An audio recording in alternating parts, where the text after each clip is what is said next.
बिस्मिल्लाहिर्रहमानिर्रहीम व्यूअर्स, उम्मीद है आप बिल्कुल ठीक होंगे। आज मैं आपके सामने जिन गेस्ट को लेके आया हूँ और जिस मौजू पे बात करने के लिए लेके आया हूँ, ये टोटली इनसे रिलेटेड था, तो इस वजह से मुझे ये लगा कि मुझे इनको आपके सामने ज़रूर लेके आना चाहिए। आपने मेजर गौरवारिया का नाम तो बहुत सुना होगा, फिर आपने उनके ऊपर जो बैशिंग होती है ब्रिगेडियर थापड़ की तरफ से और कुछ उनके एक्स ऑफिसर्स की तरफ से, वो भी आपने सुनी होगी, जो कि उन्होंने बारहा ये कहा कि वो असली मेजर नहीं है। लेकिन मैं आपके सामने जिनको लेके आ रहा हूँ वो असली मेजर है। ये मेजर गौरवारिया को भी बता दीजिएगा कि जो असली मेजर होते हैं वो इस किस्म के होते हैं। मैं बात कर रहा हूँ मेजर आदिल की। इन्होंने पाकिस्तान आर्मी को सर्व किया और बहुत आला सर्व किया और बहुत मुश्किल हालात में भी सर्व किया।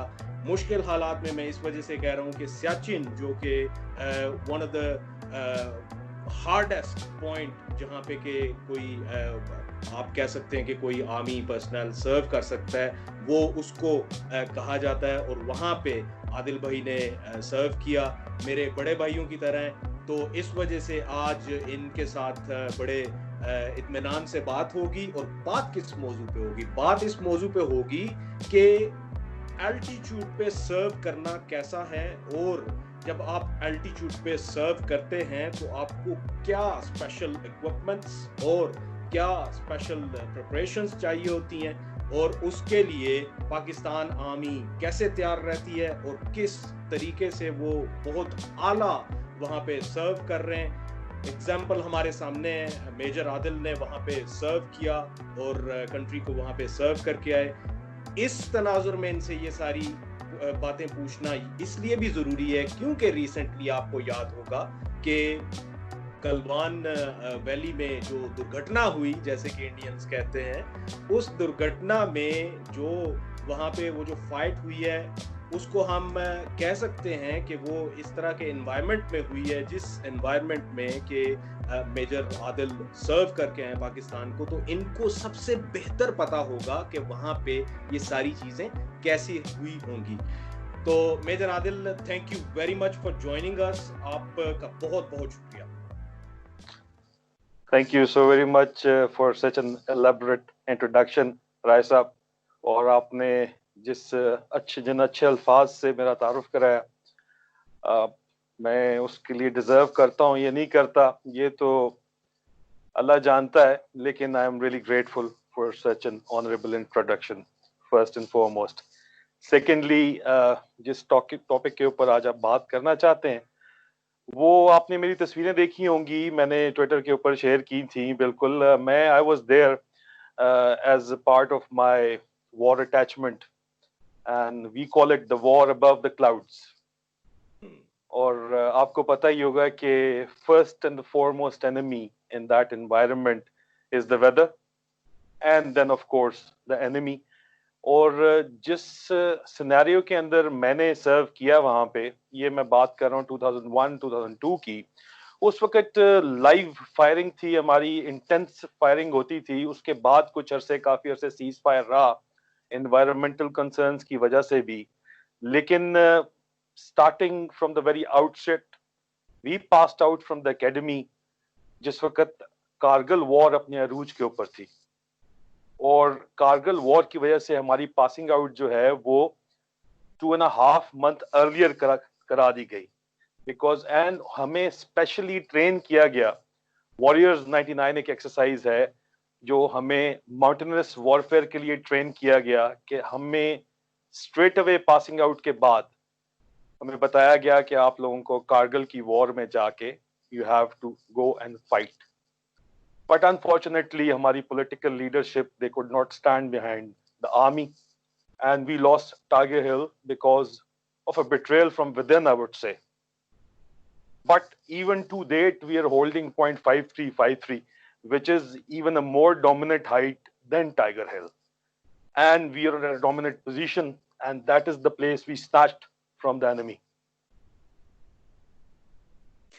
एक्सेलेंट। आप मुझे सिर्फ शुरू में ये बताइए कि आप ऑब्वियसली आपने बताया कि कारगिल वॉर के दौरान ही आप वहां से पास आउट हुए काकूल से। उसके बाद आप कब सियाचिन में गए और आपका वहां पे जाना कैसा था और फर्स्ट एक्सपीरियंस आपका कैसा था? ऑब्वियसली इट्स सैड कि जब आप अल्टीट्यूड पे जाते हैं और ऐसे एनवायरनमेंट में जाते हैं तो of course you have deficiency of oxygen as well in there, और उसकी वजह से सर में भी दर्द होना और इस तरह की चीज। तो आपका फर्स्ट एक्सपोजर कैसा था and how was it for you? जी राय साहब, मैं 2001 में I was attached for my war attachment at FCNA, और उससे पहले 1999 में पास आउट होके I joined a tank regiment. I am basically an armoured corps officer, लेकिन ऑल आर्म्स, फाइटिंग आर्म्स खास तौर पे, we had to volunteer to go to Siachen. So I was among my friends, my mates, हमने volunteer किया और हमारी सियाचिन की war posting आई। Siachen specialised environment है, स्पेशलाइज्ड एनवायरनमेंट के लिए स्पेशलाइज्ड ट्रेनिंग रिक्वायर्ड है, जिसका पहला स्टेप एक्लेमेटाइजेशन होता है, और वो एक्लेमेटाइजेशन स्टेप बाय स्टेप की जाती है। आप सबसे पहले बेस कैंप के ऊपर पहुंचते हैं, गिलगित आप पहुंचते हैं। गिलगित के बाद नेक्स्ट स्टेप आपका ब्रिगेड हेडक्वार्टर होता है। स्कर्दू के एरिया में हमारा ब्रिगेड हेडक्वार्टर था। वहां से, स्कर्दू से थोड़ा सा आगे एक जगह है जहां पे हमारा ब्रिगेड हेडक्वार्टर। और जो मजे की बात यहां बताने की है कि ब्रिगेड के अंदर आपको पता है कि 3 यूनिट्स होती हैं, तो ये हैवी ब्रिगेड था जो अभी भी वहां पे मौजूद है। बड़ा ही लीजेंडरी ब्रिगेड है हमारा जी। वहां पे जिस यूनिट का मैं नाम लूंगा, मेरे दादा की unit, I am a third generation Pakistan army officer, 12FF Lassa sector के अंदर लगी हुई थी, जो कारगिल के एडजेसेंट है और कारगिल को जो सियाचिन को ज्वाइन कर रहा है। सियाचिन का लास्ट सेक्टर है, एंड उससे आगे जो है डाउन साउथ वाली साइड पे ये शुरू हो जाता है Kargil. So I volunteered for Siachen, and then later on at the brigade headquarters, I asked the brigade commander in the interview that, sir, I want to serve my grandfather's unit. It will be a prestigious honor, of course, कि एक armored corps officer would get a chance to serve an infantry battalion, और वो भी मेरे दादा की unit, colonel Mohammad Akbar Khan, मेरे दादा, he had commanded 12FF.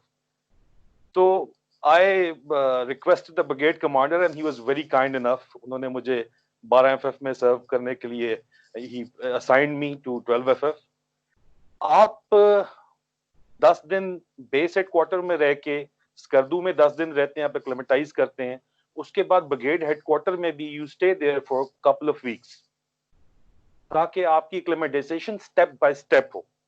देखिए, हाइट अगर आप फौरन अटेन करें तो वहां पे मेजर इश्यूज आपको हो सकते हैं, जिसमें हाई एल्टीट्यूड पल्मोनरी एडेमा, फेफड़ों में पानी चला जाता है, और हाई एल्टीट्यूड सेलुलर एडेमा, आपकी दिमाग के अंदर पानी चला जाता है। दोनों फेटल बीमारी हैं। और मेरे जाने से 3 महीने पहले मेरा नेक्स्ट डोर नेबर पिंडी में कैप्टन उमर जमशेद शहीद, मेरे सीनियर थे एकेडमी में भी, वो हाई एल्टीट्यूड पल्मोनरी एडेमा की वजह से उनकी शहादत हुई। तो we knew the dangers once we were going up, all of us knew. तो एक्लेमेटाइजेशन प्रोसेस को इसलिए हम सीरियस लेते हैं। उसके बाद जो नेक्स्ट स्टेप होता है वो वहां पे प्री इंडक्शन ट्रेनिंग होती है। ब्रिगेड हेडक्वार्टर से आप प्री इंडक्शन ट्रेनिंग में जाते हैं, जहां आपको माउंटेन वॉरफेयर की, क्लाइंबिंग की ट्रेनिंग दी जाती है। उसके अंदर स्पेशलाइज्ड इक्विपमेंट जो आपने यूज करना है, उसको यूज करने की आपको ट्रेनिंग दी जाती है। आपको इंट्रोड्यूस कराया जाता है स्पेशलाइज्ड इक्विपमेंट के साथ और उसको यूज करने के साथ। फिर उसके बाद आपकी स्पेशलाइज्ड क्लोथिंग है, वो कौन सी आपने पहनी है, उससे आपको इंट्रोड्यूस कराया जाता है। और एज एन ऑफिसर आपके ऊपर जिम्मेदारी मजीद ज्यादा होती है, क्योंकि आप रिस्पॉन्सिबल होते हैं अपनी पूरी प्लाटून, जो पूरी पोस्ट जो आपके जेरे कमांड है, उसकी जिम्मेदारी आपके ऊपर होती है। तो to make the right decision you need to have the right kind of knowledge, so they equip you with the right kind of knowledge. और एक्लेमेटाइजेशन के अंदर long marches on the high altitude शामिल हैं, और फिर हमने वो वहां पे की। ये तमाम एक्लेमेटाइजेशन प्रोसेस करते करते प्री इंडक्शन ट्रेनिंग के बाद आप बटालियन हेडक्वार्टर जाते हैं। आप वहां पे 7 to 8 डेज लगाने के बाद यू स्टार्ट टू क्लाइंब। अभी सियाचिन की जो पोस्ट हैं जी, व्हाइट शॉर्ट्स हैं, और जो पोस्ट हैं वो ऑन एवरेज हाइट उनकी 20,000 फीट है। तो ग्रेजुअली आप इंक्रीज करते हैं अपनी हाइट। आप फर्स्ट एंड फॉरमोस्ट नीचे वाली पोस्टों के ऊपर रहते हैं, और फिर आहिस्ता आहिस्ता 2-2 3-3 दिन रहते हुए आप मजीद अपनी हाइट गेन करना शुरू करते हैं। हम लोग वॉलंटियर ऑफिसर्स जो होते हैं, हमें गाजी ऑफिसर्स कहते हैं। गाजी ऑफिसर्स को सबसे जो टफेस्ट पोस्ट होती है उनके ऊपर भेजा जाता है। उसकी एक वजह यह भी है कि वो वहां पे कम ड्यूरेशन के लिए जाते हैं, इसलिए they volunteer themselves to go at the highest of the post. Second जो चार्म है एक फाइटर के लिए, वो ये है कि you get insignia of a mountaineer if you are at the post which is at 21,000 feet and above. I had the honor of getting that insignia, and you have to stay at the post for at least 21 days above 21,000 feet to get that insignia. तो इसलिए जो गाजी officers होते हैं और जो वहां पे regular infantry officers होते हैं, वो तो जाते ही जाते हैं। उनकी पोस्टिंग पूरी के अंदर जो है, पूरे टेन्योर में उनको मौका मिलता है और वो लाजमी जाते हैं। लेकिन हमारी पहली जो एंडेवर होता है वो होता है कि दुश्मन से तो लड़ना ही लड़ना है, लेकिन वापस रेजिमेंट में जाएं तो जो आपने इंसिग्निया पहना हुआ ना माउंटेनियरिंग का, वो भी लगा होना चाहिए। मतलब पता चले कि बंदा सियाचिन मेडल है तो सियाचिन मेडल के साथ इंसिग्निया भी लगा हुआ है।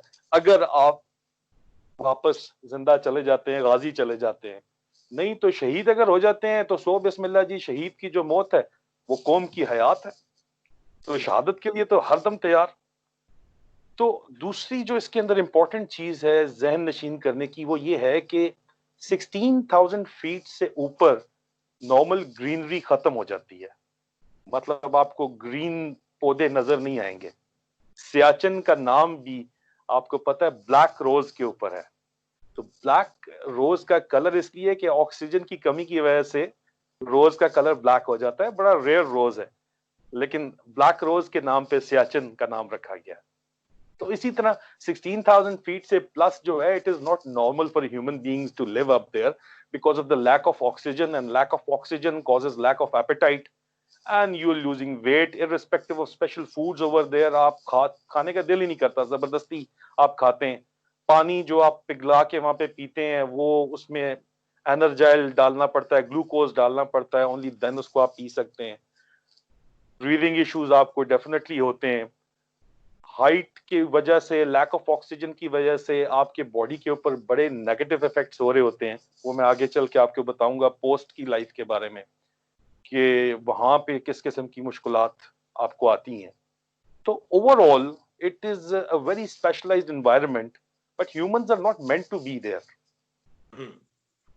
But this war above the cloud, which was enforced upon us by the Indians, made us go there, and we went there and we fought, and we are still fighting and we'll keep on fighting जब तक हमारे दुश्मन को ये बात समझ नहीं आ जाती कि जोर जबरदस्ती से हम उनको किसी किस्म का कोई काम नहीं करने देंगे। अगर तो देखें, peace is the logical way forward, but peace on equal terms, इसके अलावा कोई कॉम्प्रोमाइज नहीं है। मतलब ये कि इंडिया जो कि हेजेमोनिक बनने की कोशिश करता है हर तरफ, उसको पाकिस्तान की तरफ से हमेशा एक ही जवाब मिलेगा कि अगर अमन चाहते हो तो बराबरी में आके बैठो। ये नहीं कि तुम अपने आप को कोई 30 बार खान समझते हो और तुम ये समझते हो कि शायद पाकिस्तान डर जाएगा। ऐसा कतन नहीं होगा। यहाँ सर एक इम्पोर्टेंट दुर्घटना हुई, everyone is talking about it.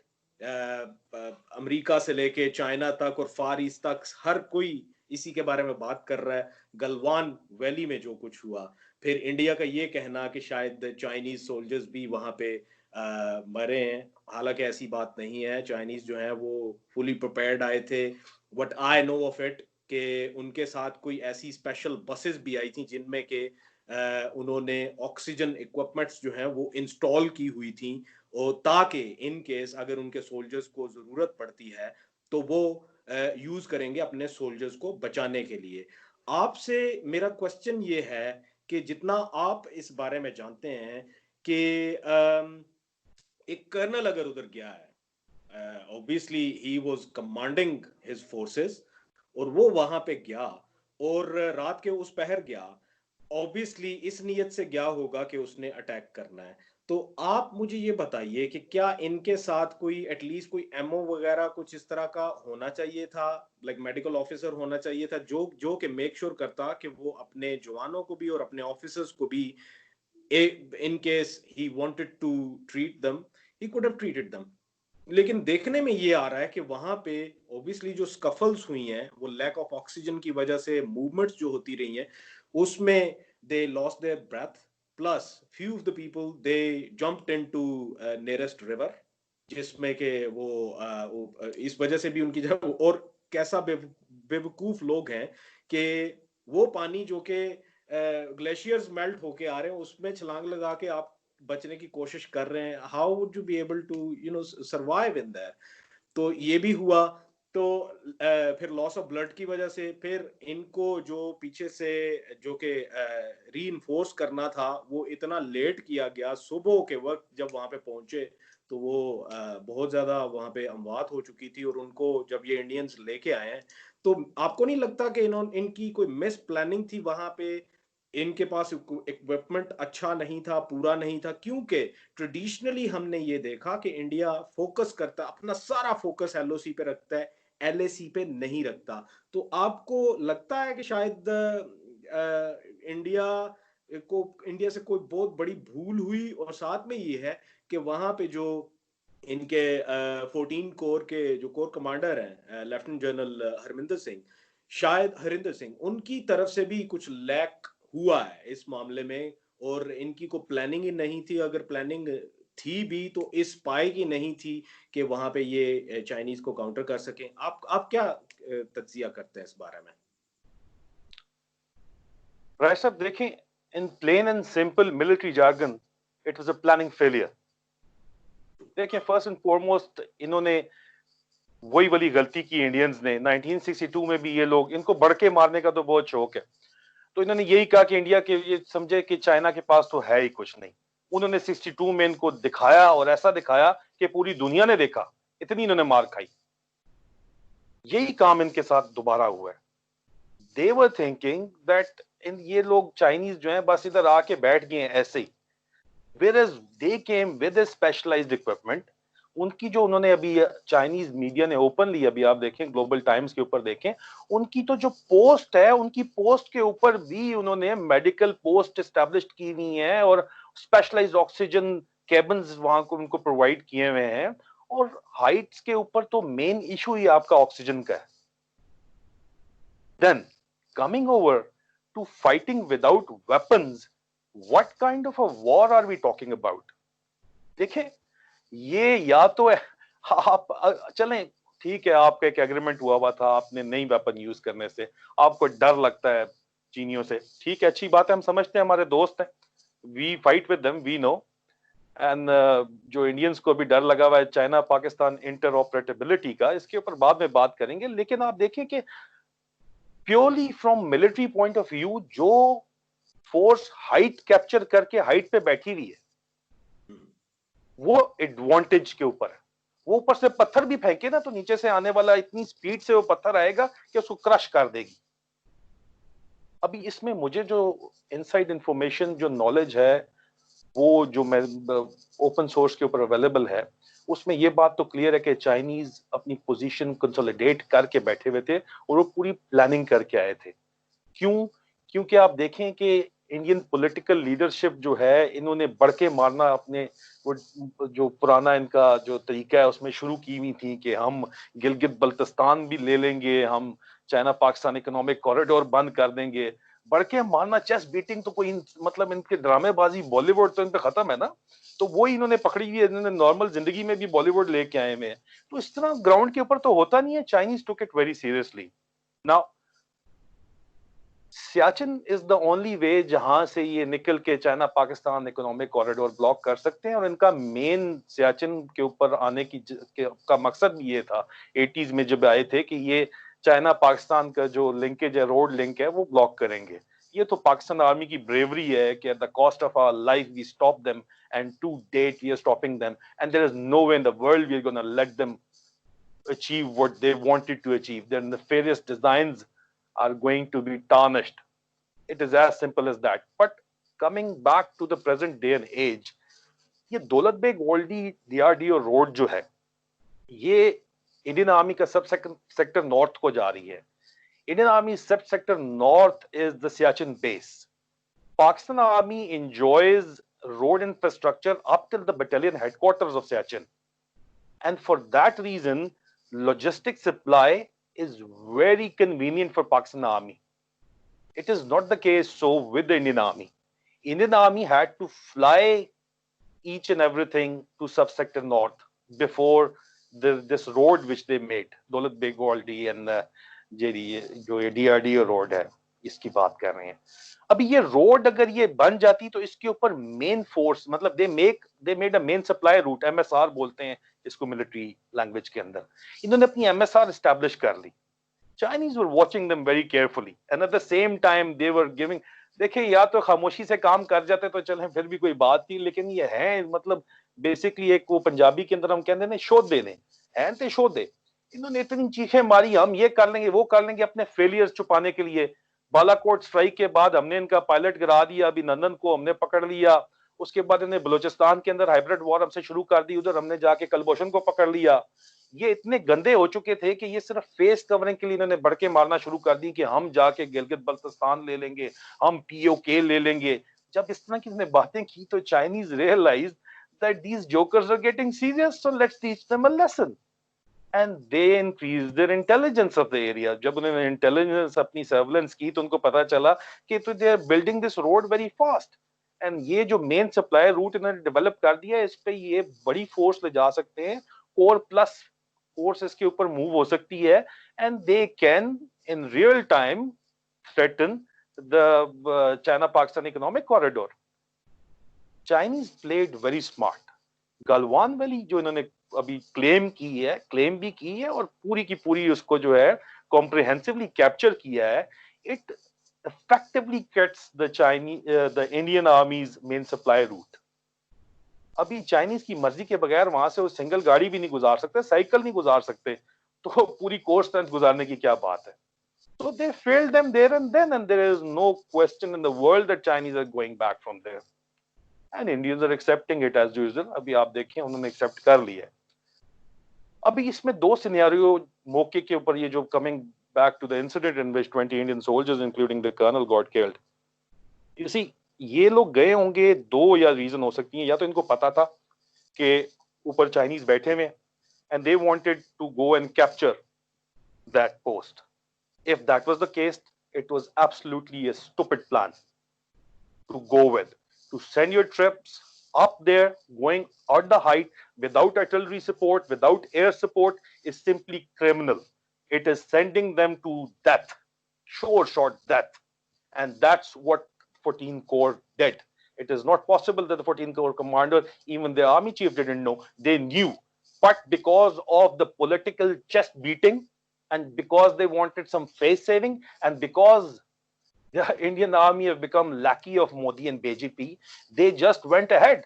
What General Bipin Rawat is doing, I don't know what he's trying to do there as the CDS. You know, Pakistan has also got chairman, Joint Chief of Staff Committee, but he's there. His role is a coordinating role.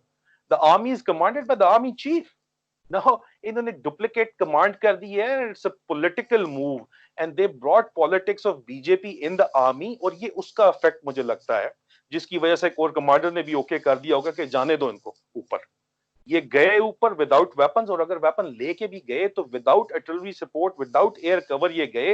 It was a sure shot. They were sending them to their death. दूसरा scenario ये हो सकता है कि इनका ख्याल था कि चाइनीज ऊपर बैठे ही नहीं है, हम हाइट कैप्चर कर लेते हैं जाके. अगर ये सिनेरियो, ये दो ही सिनेरियो हो सकते हैं. अगर ये सिनेरियो, तो इससे बड़ी बेवकूफी क्या हो सकती है कि आप without gathering intelligence, without satellite imagery, आप ऊपर चढ़ जाएं. रात के अंधेरे में आपका ख्याल आप ऊपर जाके बैठ जाएंगे, और वो इतने बेवकूफ हैं जो पूरी तैयारी के साथ आए हुए हैं कि वो आपको वहां बैठने देंगे. तो in either case, in both the scenario, the Indian army sent their men to get killed. और उन्होंने मरवाया। और जो हाइट पे बैठा होता है, मेरा नहीं ख्याल चाइनीज आर्मी की कोई भी कैजुअलिटीज हुई है। ये जो वहां पे मेजर गौरव वारिया रोज नए दिन जो ट्वीट फेंक रहा होता है, वो ऐसे ही, मतलब हम, sorry for use the language but this is in military, we use this language quite often. चवले मारता है गौरव। क्या बात कर रहे हो यार, चाइनीज किस तरह, वो चाइनीज हाइट पे बैठे में ऊपर से वट्टा मारेंगे, तुम्हारे लोग मर जाएंगे। उनकी कहां से कैजुअलिटी होगी? वो ऊपर बैठे में, आपने अपने सोल्जर्स को, ऑफिसर्स को, you send them to their death. अगर गौरव ने कोई 2 साल ज्यादा नौकरी कर ली होती, कैप्टन गौरव आर्या ने, तो उसको पता होता कि इस तरह नहीं होता भाई, कि जी ऊपर वाले जो बैठा हुआ है वो मर गया और वो छुपा रहे हैं अपने जनाजे। इस तरह थोड़ी होता है, आपकी तरह थोड़ी है वो लोग। बात ये है कि it was the failure eight the highest level of Indian army. They should not have sent their men without proper planning. It was planning failure, and it is failure of the higher command, without equipment, without specialized equipment, without specialized training, without acclimatization, without air cover, without artillery cover. इन्होंने भेजा अपने लोगों को, और भेजा, they had sent them to their death. ऊपर बैठे हुए ने वटे भी मारे, अगर सिर्फ और पत्थर फेंके तो पत्थर फेंक के ही मर गए होंगे, और वो पत्थरों से बचने के लिए उन्होंने जंप्स मारी होंगी। It was a massacre. Sir यहाँ पे एक इम्पोर्टेंट बात ये है कि